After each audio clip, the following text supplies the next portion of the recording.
I never thought I'd be the kind of person to dig up a grave. But life has a funny way of throwing you into nightmares you never signed up for. It all started when we moved into the house. A quiet place on the edge of town, nothing fancy. Just a simple home with a decent backyard. The kind of place you'd picture a family making memories, grilling burgers in the summer, maybe putting up a treehouse for the kids.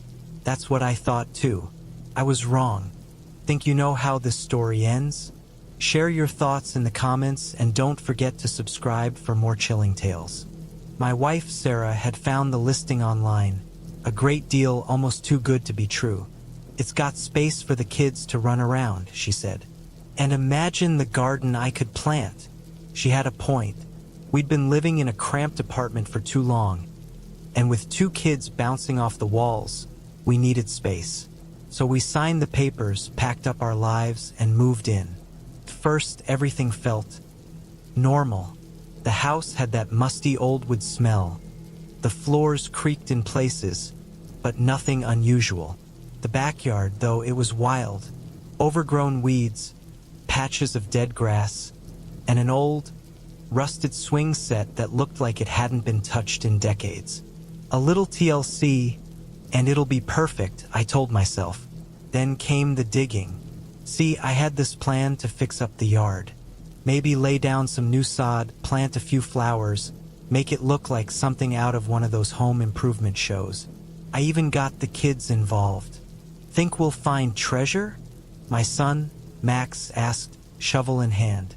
If we do, we're all retiring early, I joked. We started clearing out the weeds, pulling up rocks, just regular yard work. But then my shovel hit something solid.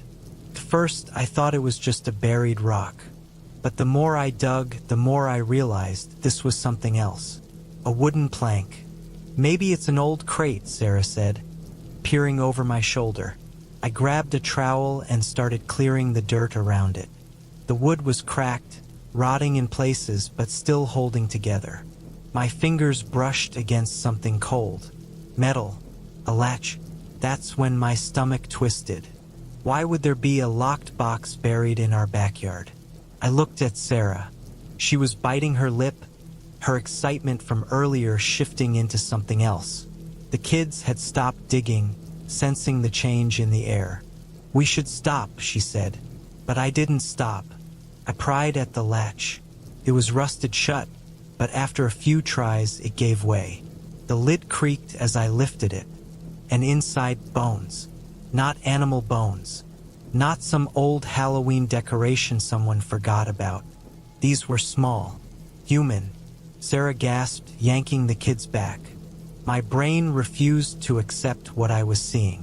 My hands felt numb, my heartbeat roaring in my ears. What is this? I whispered. No one answered. Then, somewhere in the house, a door creaked open on its own. And the air around us suddenly felt wrong. I didn't sleep that night. None of us did. After we found the bones, we did what any normal person would do. We called the police. They showed up, asked their questions, took photos, bagged the remains, and promised to investigate. But they didn't seem concerned. Could be an old burial site, one of the officers said, jotting down notes. Happens sometimes with older properties. Old burial site? In my backyard? That wasn't normal. Sarah kept the kids inside while I stayed with the officers.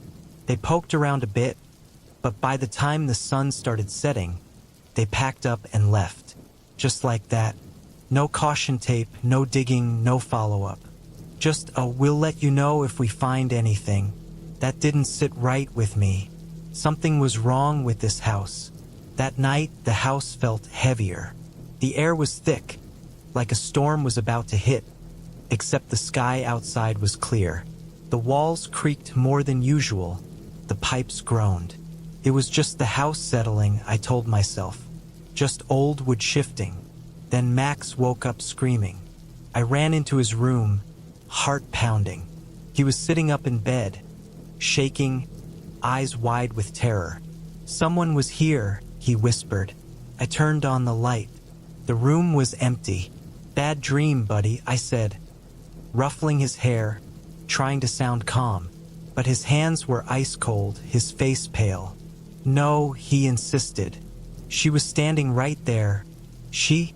Max pointed to the corner of his room. There was a lady, he said. She was crying. I felt a chill creep up my spine.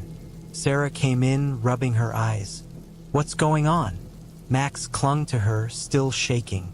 The crying lady, he whispered. She was right there. Sarah and I locked eyes. Neither of us wanted to say it, but we were thinking the same thing. The bones. The next few days, weird things kept happening. Small things at first. The kitchen chairs wouldn't stay tucked under the table. We'd push them in, walk away, and when we came back, they'd be pulled out again.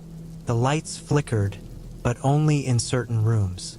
Sarah's phone alarm would go off at 3:17 a.m. every night, even after she deleted it. And then there were the knocks.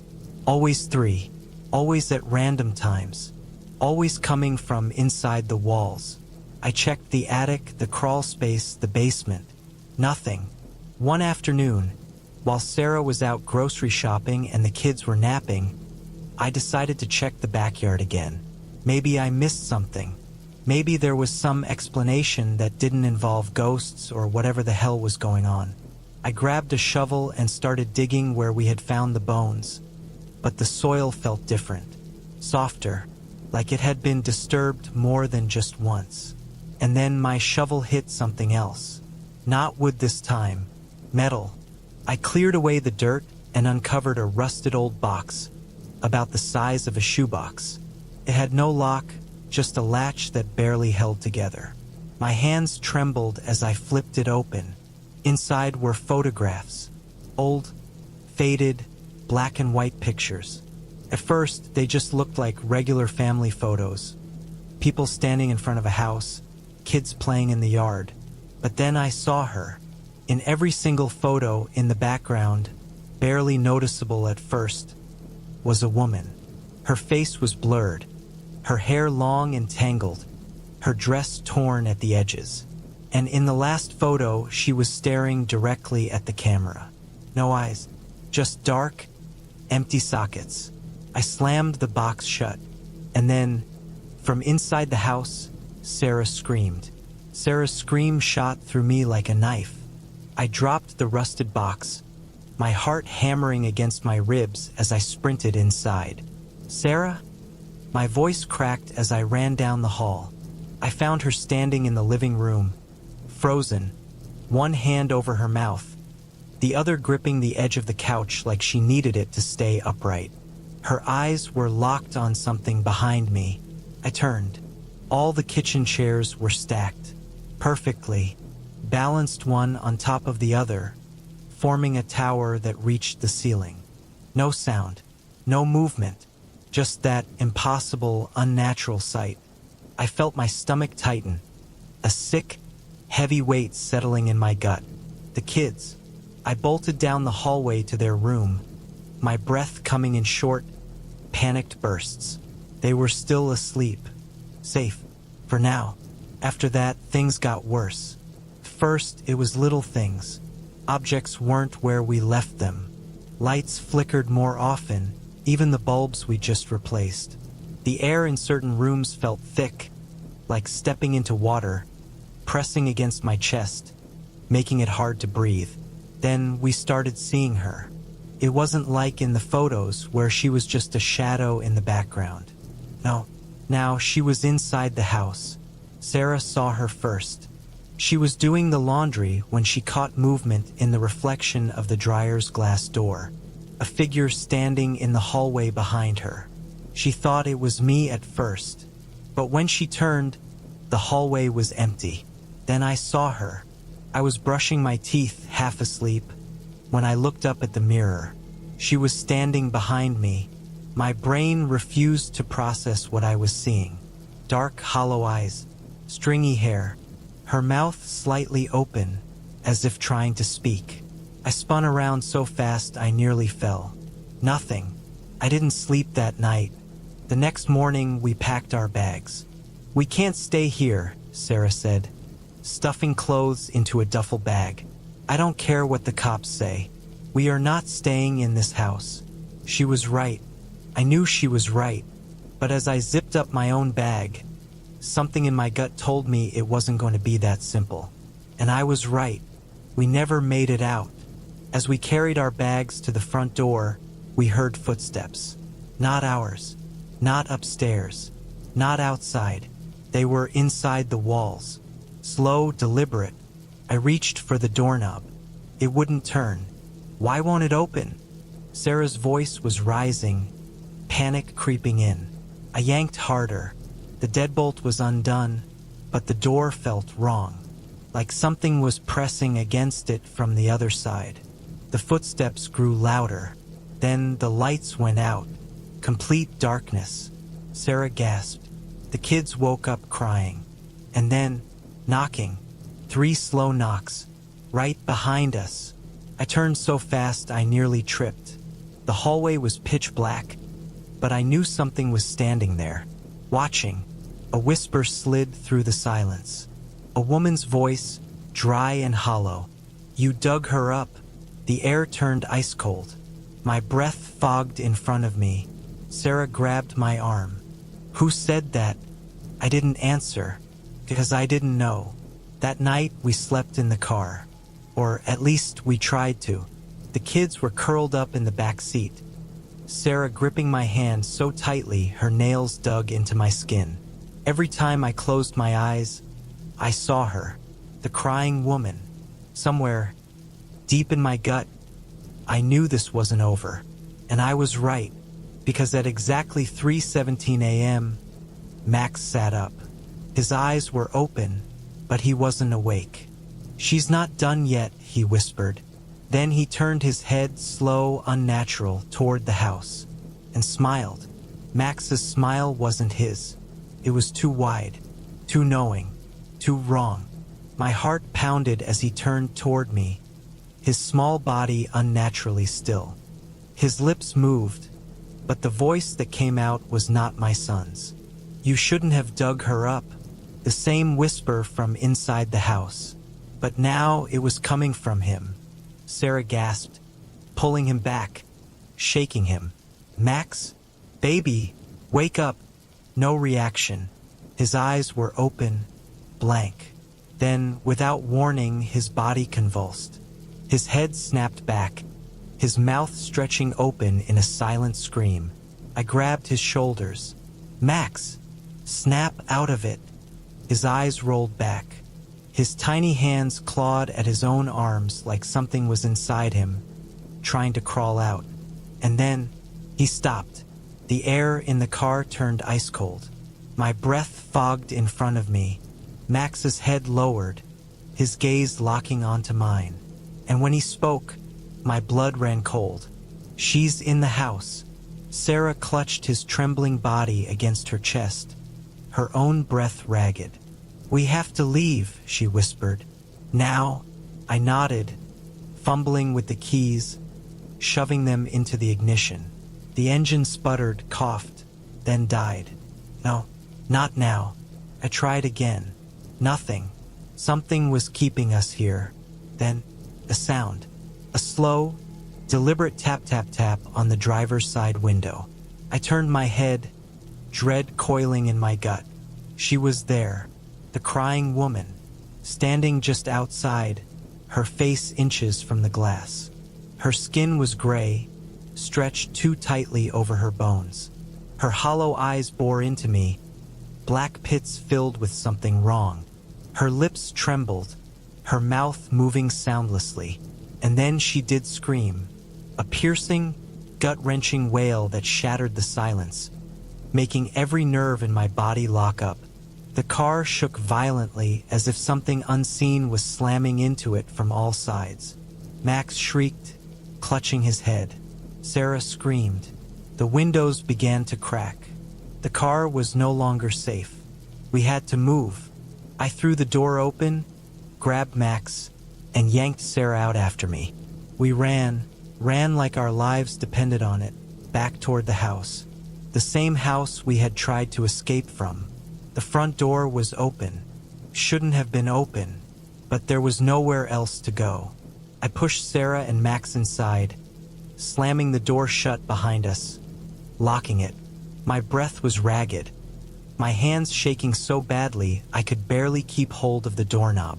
Sarah was crying, holding Max, rocking him back and forth. "She's in him," she sobbed. "She's in my baby."